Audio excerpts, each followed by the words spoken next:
मी प्राध्यापक महावीर थरकार, पाटपन्हाळे एज्युकेशन सोसायटीचे new English school व कनिष्ठ महाविद्यालय पाटपन्हाळे या प्रशालेमध्ये कनिष्ठ महाविद्यालय विभागात इतिहास विषयाचा अध्यापक म्हणून काम करीत आहे। इयत्ता 12वी इतिहास विषयातील तिसऱ्या घटकाची माहिती आज आपण घेणार आहोत। त्या तिसऱ्या घटकातील पहिला भाग या आधीच्या व्हिडिओमध्ये आपण पाहिलेला आहे। आज या ठिकाणी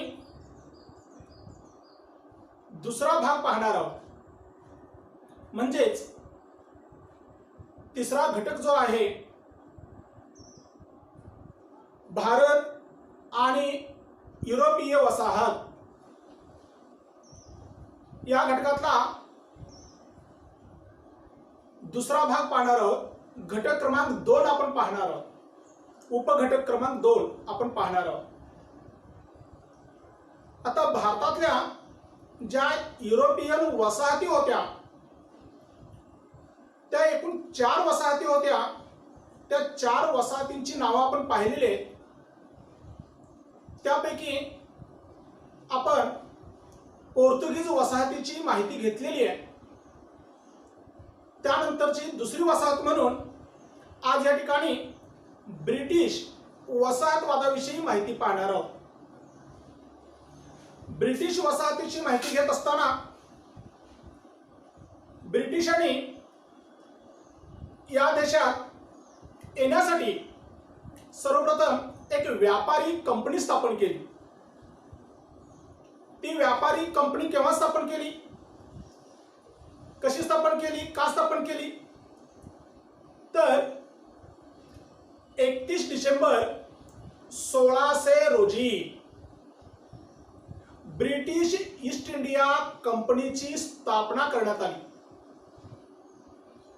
तेव्हा इंग्लंडची राणी एलिझाबेथ पहिली हिने कंपनीला पूर्वेकडील देशांशी व्यापार करण्याची सनद दिलेली होती। ही कंपनी का स्थापन करण्यात आलेली होती, या कंपनीचं नेमकं स्वरूप कसं होतं, किंवा कंपनी स्थापनेचा हेतू कोणता होता, तो हेतू आपण या ठिकाणी पाहणार आहोत। म्हणजेच ब्रिटिश ईस्ट इंडिया कंपनीच्या स्थापनेचा हेतू कोणता होता, तर त्यातला पहिला हेतू होता पूर्वेकडील देशांशी व्यापार करणे, त्या व्यापारातून नफा मिळविणे, त्या नफ्यातून मसाल्याचे पदार्थ खरेदी करणे आणि हा माल इंग्लंडला नेऊन तिथं विकणे, या हेतूने ब्रिटिश ईस्ट इंडिया कंपनीची स्थापना करण्यात आली होती असं आपल्याला दिसून येईल। त्यानंतर कंपनी आली, कंपनी व्यापार करू लागली। त्या व्यापारातून त्यांना पुढे काही अडचणी येऊ लागल्या किंवा त्यांच्या गरजा वाढू लागल्या। त्यापैकीच एक गरज म्हणून भारतामध्ये त्यांनी वखारी स्थापन केल्या, म्हणजे वखारी स्थापन करण्याची त्यांना गरज निर्माण झाली। आता ईस्ट इंडिया कंपनीने भारतामध्ये वखारी स्थापन करण्याचा निर्णय का घेतलेला होता, तर ईस्ट इंडिया कंपनीच्या स्थापनेच्या काळामध्ये शिडांची जहाजं होती आणि ती शिडांची जहाजं असल्याने त्या जहाजांना वेग कमी होता, प्रवासाचा त्याचा वेग कमी होता आणि ही व्यापारी जहाजे होती ती ठराविक काळात इंग्लंडहून निघत होती आणि ती भारतामध्ये पोहोचत होती। केव्हा निघत होती, साधारणपणे डिसेंबर महिन्यामध्ये ती जहाजं इंग्लंडमधून निघत होती. म्हणजे डिसेंबर ते एप्रिल हा कालावधी त्या जहाजांच्या प्रवासाचा कालावधी होता. आणि भारतामध्ये आल्यानंतर ठराविक काळामध्ये व्यापार आटपून पुढील वर्षी म्हणजे जानेवारीमध्ये त्यांना परत इंग्लंडला जायचं असे. त्यामुळे ठराविक काळात माल खरेदी करणे आणि तो खरेदी केलेला माल विकणे हे जिकिरीचे होत होते.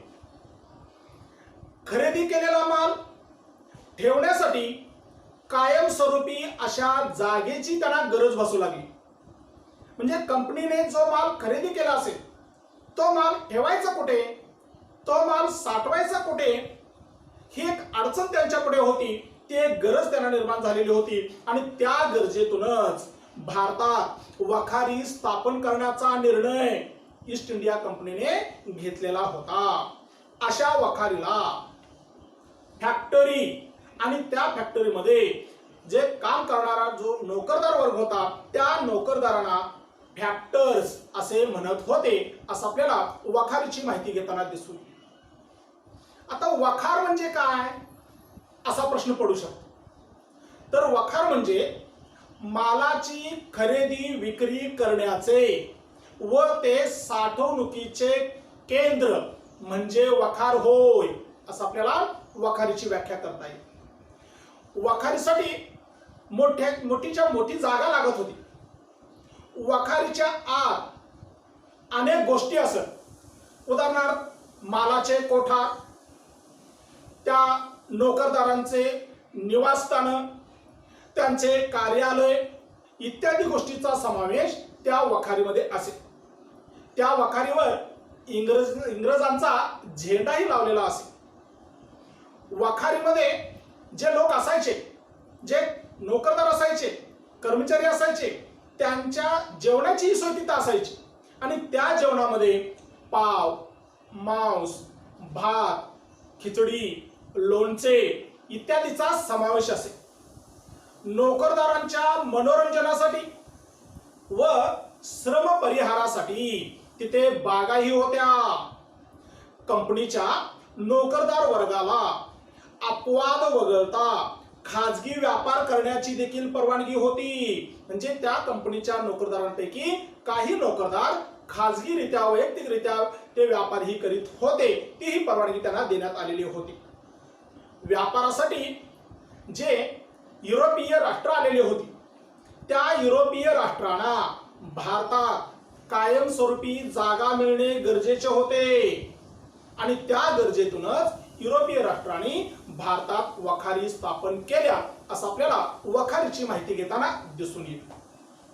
या ठिकाणी इंग्रजांनी ज्या वखारी स्थापन केलेल्या होत्या त्यापैकी भारतातील सुरत या ठिकाणी इंग्रजांनी जी एक वखार स्थापन केलेली होती त्या वखारीची प्रतिमा किंवा त्याचे छायाचित्र या ठिकाणी पाहू शकता.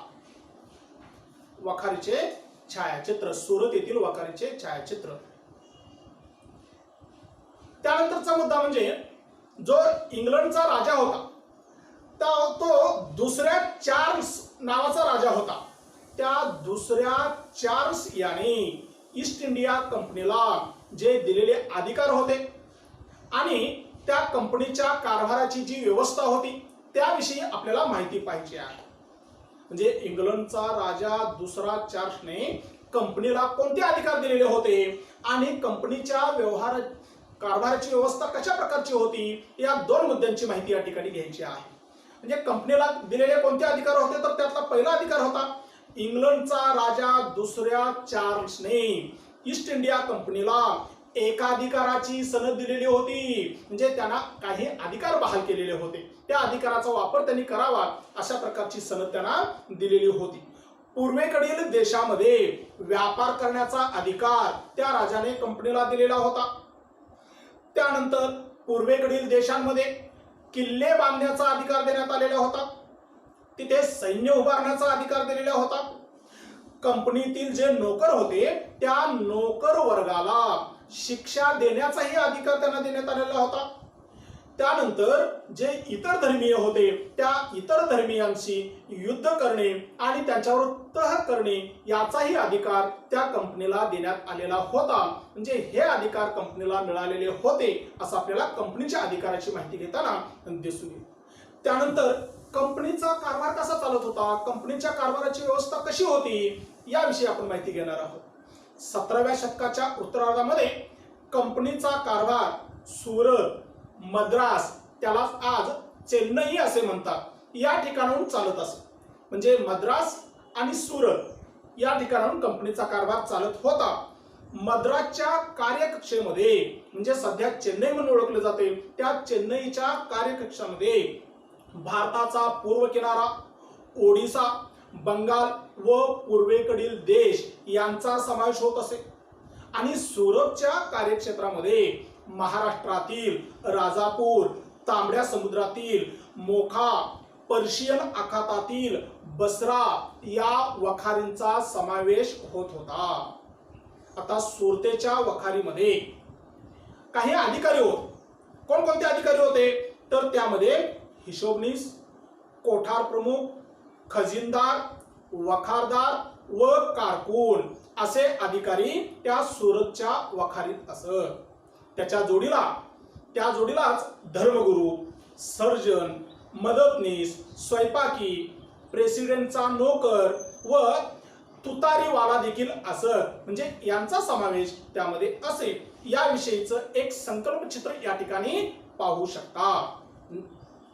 सुरतेच्या वखारीत असणारे अधिकारी त्यामध्ये हिशोबनीस, कोठार प्रमुख, खजिनदार, कारकून या अधिकाऱ्यांचा समावेश असे असं आपल्याला संकल्पचित्रातून दिसेल. ईस्ट इंडिया कंपनी जी होती त्या ईस्ट इंडिया कंपनीने मद्रास जवळ अर्मगाव येथे किल्ला बांधलेला होता. तर मद्रास येथे किल्ला आणि वखार बांधलेली होती. मद्रासच्या किल्ल्याला फोर्ट सेंट जॉर्ज असे नाव देण्यात आलेले होते.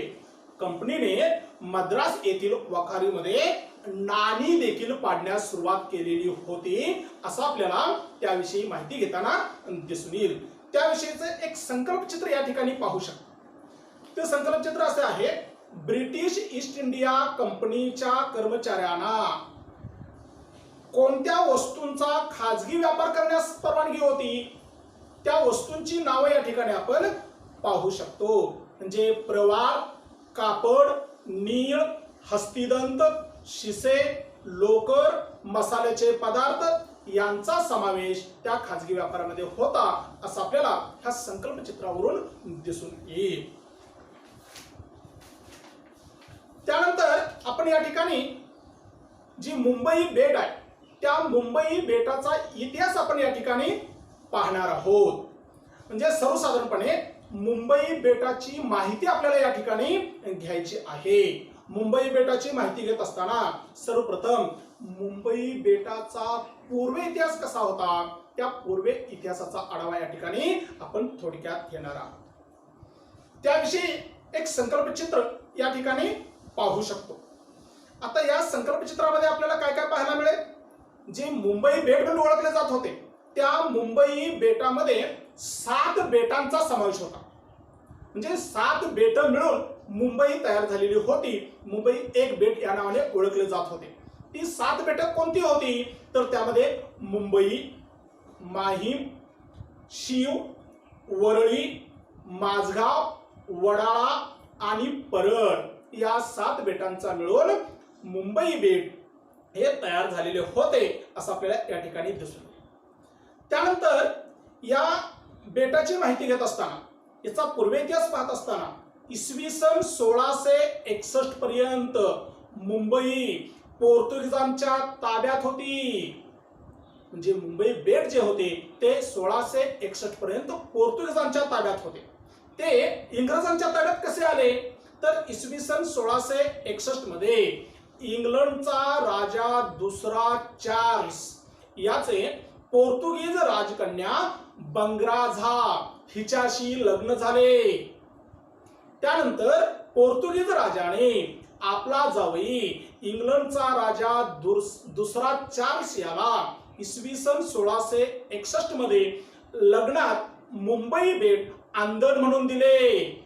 म्हणजे पोर्तुगालच्या राजाने इंग्लंडच्या राजाला लग्नामध्ये हे मुंबई बेट आंदण म्हणून दिले असं आपल्याला इथं दिसून येईल. त्यानंतर आपल्या ताब्यात बेट आल्यानंतर त्या इंग्लंडच्या राजाने म्हणजे दुसऱ्या चार्ल्सने मुंबईचा कारभार पाहण्यासाठी इसवी सन 1665 मध्ये अब्राहम शिपमन याची गव्हर्नर म्हणून तिथे नेमणूक केली. त्यानंतर दुसऱ्या चार्ल्सने मुंबई बेट ईस्ट इंडिया कंपनीला भाड्याने दिले, कारण तिथे होणारा जो खर्च होता तो खर्च उत्पादनापेक्षाही जास्त होता. त्यामुळे ते बेट त्याने कंपनीला भाड्याने दिलेले होते. आता कंपनीच्या ताब्यात बेट आल्यानंतर त्या ईस्ट इंडिया कंपनीने मुंबई बेटाचा विकास कसा केला, त्या मुंबई बेटाच्या विकासाविषयी माहिती या ठिकाणी घेणार आहोत. आता ईस्ट इंडिया कंपनीने मुंबई बेट भाड्याने घेतल्यानंतर इसवी सन 1669 मध्ये सुरतचा प्रेसिडेंट सर जॉर्ज ऑक्झिडेन याला मुंबई बेटाचा गव्हर्नर व कमांडर इन चीफ म्हणून नेमले. त्यानंतर इंग्रजांनी बेटावर राहण्यासाठी व्यापारी व कामगारांना प्रोत्साहन दिले. त्याप्रमाणे सोने, चांदी, तांबे, जस्त यांची नाणी पाडण्यासाठी तिथे टाकसाळ सुरू केली. मुंबईच्या रक्षणाची 5-6 लहान जहाजे म्हणजे मुंबईचे रक्षण व्हावे यासाठी 5-6 लहान जहाजे व 300च्या आसपास शस्त्रधारी सैनिक त्या ठिकाणी ठेवले. अशा रीतीने ईस्ट इंडिया कंपनीने मुंबई बेट ताब्यात आल्यानंतर मुंबई बेटाच्या विकासासाठी प्रयत्न केले किंवा मुंबई बेटाचा विकास अशा प्रकारे केला असं आपल्याला या ठिकाणी दिसून येईल. म्हणजे मुंबई बेटाची माहिती या ठिकाणी पूर्ण झालेली आहे. अशा प्रकारे भारत आणि युरोपीय वसाहतवाद या तिसऱ्या घटकापैकी उपघटक क्रमांक 2 म्हणून ब्रिटिश वसाहतीची माहिती या ठिकाणी घेतलेली आहे. या ठिकाणी माहिती घेत असताना ब्रिटिश ईस्ट इंडिया कंपनीची स्थापना कशी झाली, वखारीची स्थापन करण्याची गरज त्यांना का भासली, वखार म्हणजे काय, ब्रिटिश सरकारने ईस्ट इंडिया कंपनीला कोणते अधिकार दिलेले होते, ईस्ट इंडिया कंपनीच्या कारभाराची व्यवस्था कशा प्रकारची होती, मुंबई बेटाचा पूर्वे इतिहास आणि मुंबई बेटाचा ईस्ट इंडिया कंपनीने केलेला विकास इत्यादीची माहिती या ठिकाणी आपण पाहिलेली आहे. या पुढची माहिती आपण पुढच्या भागात पाहणार आहोत. तोपर्यंत धन्यवाद.